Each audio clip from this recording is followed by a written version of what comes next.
What is a sense of adventure? How do you define an adventure?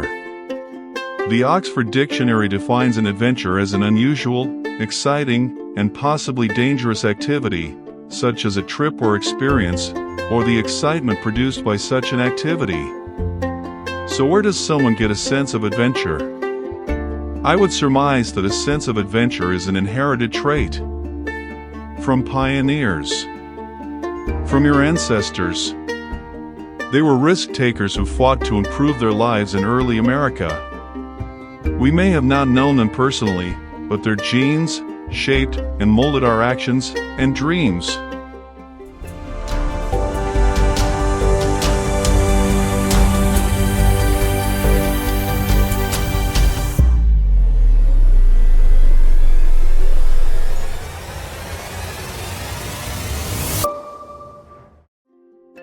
Bertha Drake Munsell.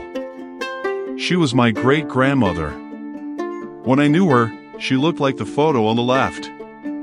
Bertha Munsell was born in 1878. She passed away in 1970. I never saw the younger photos of her until after my father passed away.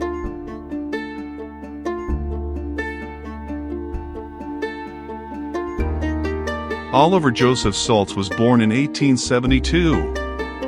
His wife was Estella Fish Saltz. He died in 1955. He was my great-grandfather, father to Kermit Saltz. Kermit Saltz was my grandfather. He was born in 1901 and was the son of Oliver Joseph and Stella Saltz. He passed away in 1959. He was married to Virtle Saltz, the daughter of Frank and Bertha Drake Munsell. Virtle was born in 1904 and passed away in 1983.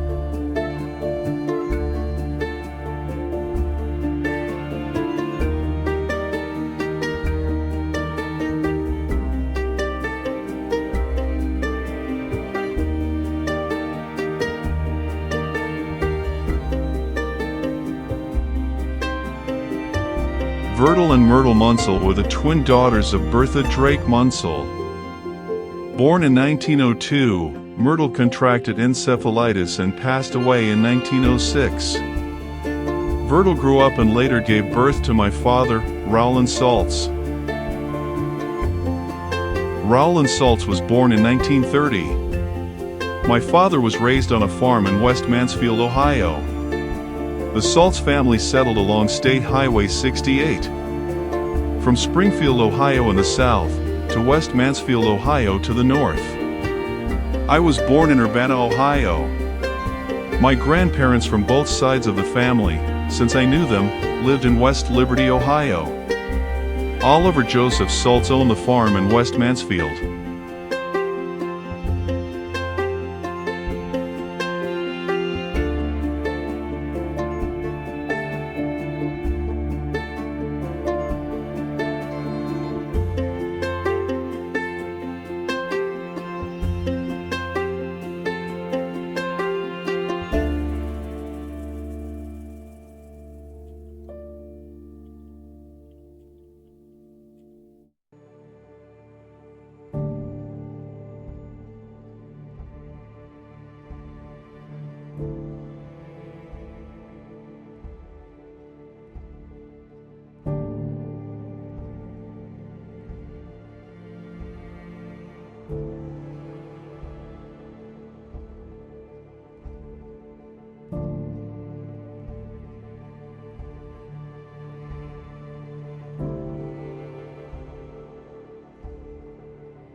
Sometime around 1924, Kermit, Virtle and Myrtle Saltz moved to California with Kermit's brother Stanton Saltz.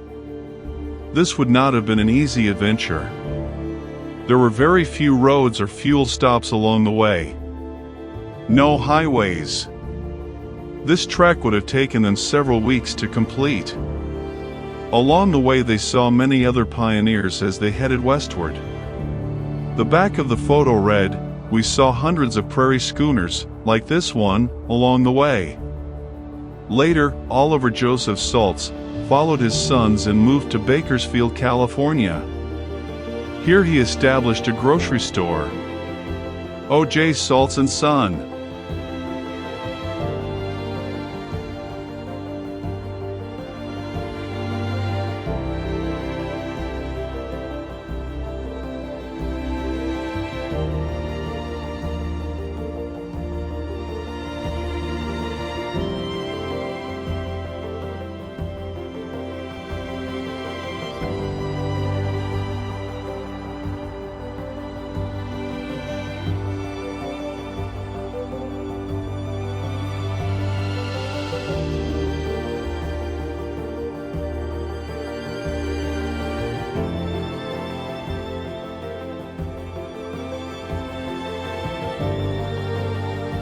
Oliver Joseph Saltz was a large man.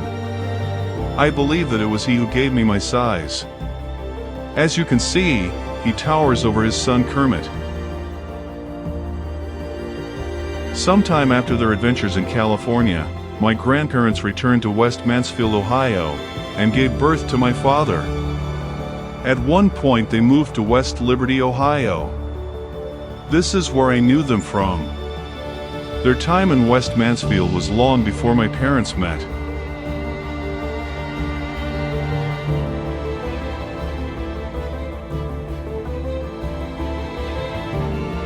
As my father grew up, he fell in love with the great outdoors. He spent many years on my great-grandfather's farm in Mansfield, Ohio. There he found a great friend in Edward Evans. They remained friends their entire lives. Ed flew down to Florida to attend my parents' 50th wedding anniversary.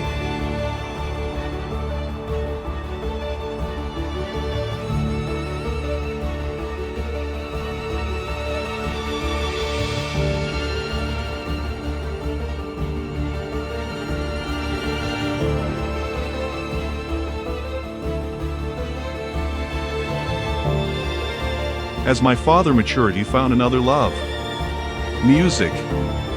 He attended Wittenberg University in Springfield, Ohio, where he earned his master's degree in music education. Still, he never lost his first love of the great outdoors, attending multiple fishing trips with his parents.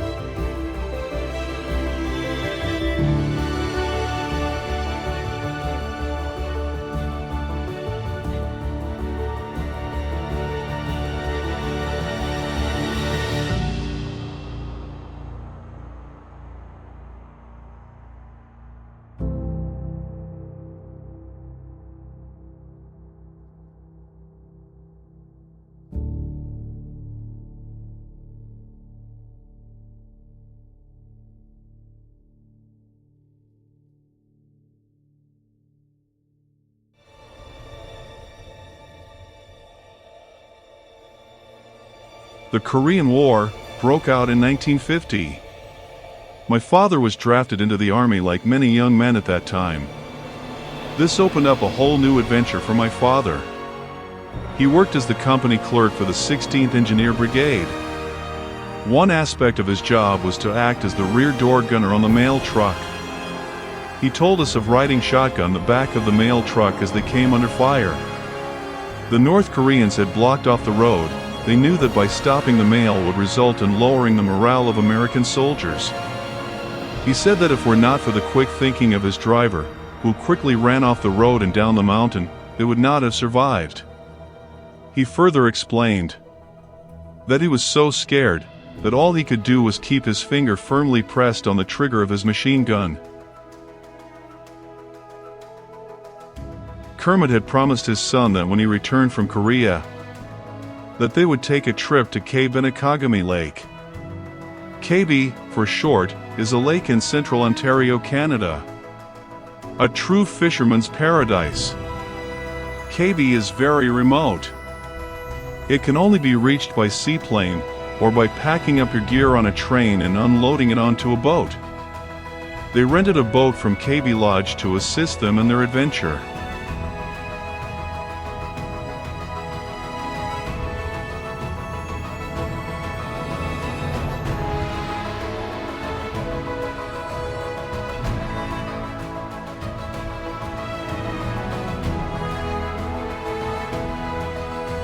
Dear Vertil, just arrived and had supper at 9:30 p.m. A little late. Had motor trouble on the way back. Saw 3 moose within 35 feet of a cow moose and her calf. Very unusual. A trip we will never forget. I hope everyone is okay. Love, Kermit.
I will bet you can guess where my parents spent their honeymoon together.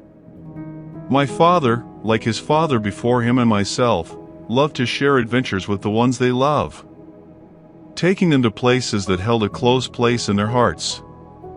Someplace most people will never get to experience.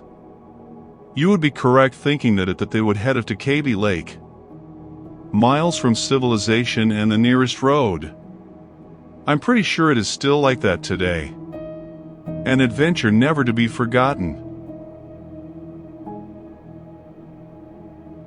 They had to take the ferry since the construction Mackinac Bridge didn't begin until May 7, 1954.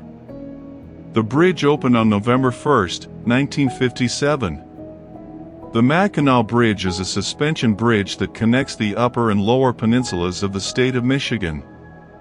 Prior to its opening, explorers had to use the ferry.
One would get the impression that my mother could care less about fishing.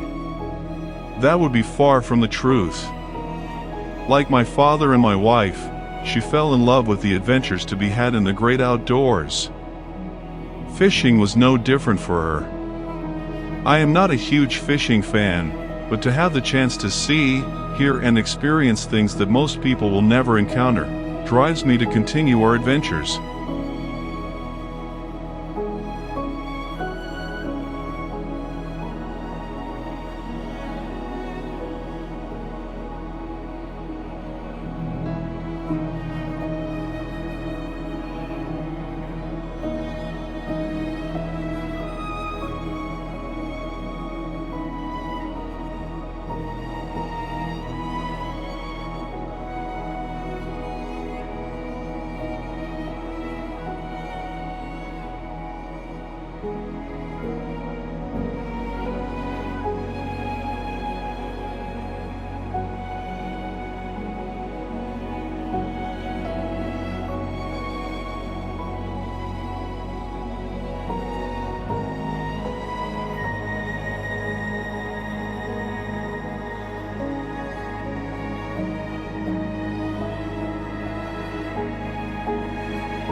Soon enough, after their adventures on Kaby Lake, my parents settled down to a house in Salem, Ohio.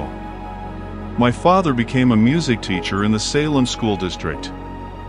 In 1958, while we only had 48 states, my brother Michael was born. As you can see, he loved that outdoors as much as my parents. It wasn't long before there were 3 of us.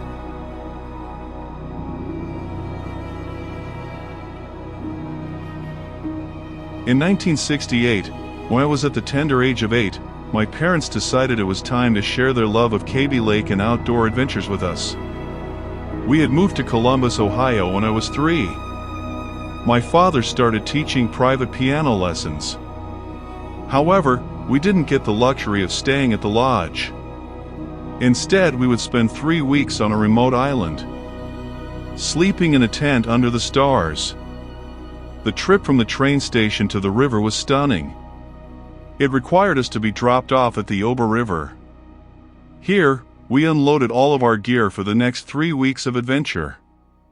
After the long trip along the river, we had to navigate through several rapids and smaller lakes. One set of rapids was so wild that we had to unload all of our gear, plus our dog, onto a railroad flatbed car. We pushed our gear down the tracks as my father fought his way down the rapids with the boat. Our adventures didn't stop there.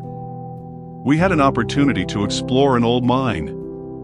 Our island gave us plenty of opportunity for adventure and exploration as well. On one visit to the island, there was a burnt-out tent that someone had left behind. During the night, we could hear moose tearing through the many ropes and poles, getting tangled up in the mess. What a racket that night created. Sadly for me, fish was the most common dinnertime cuisine. Northern pike have wide bones that are so numerous, it is very difficult to remove them, especially by flashlight. I quickly got tired of pulling out fish bones from my mouth. The only fish I can truly enjoy today are cod, or thanks to my younger brother, shark. Today, Ginger and I continue to live up to our legacy, our inheritance from our ancestors, their pioneer spirit, yearning to explore new places and sharing them with others. We love spending time with each other, taking advantage of the great American West, taking old mining trails, exploring old mines and ghost towns, seeing and experiencing things that most will never get to see.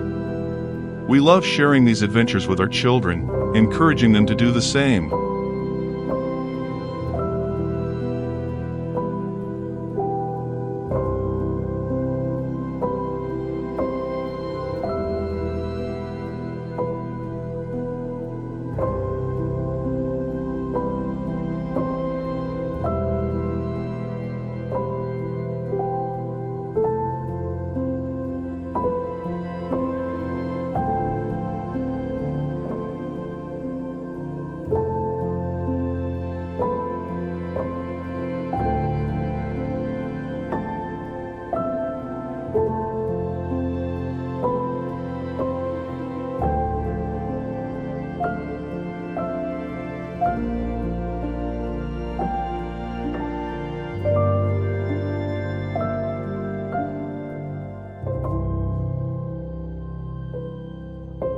Thanks for watching. If you enjoyed this video, consider subscribing to the channel. It doesn't cost anything. This allows us to share more adventures with you. Don't forget to like and share. Until next time.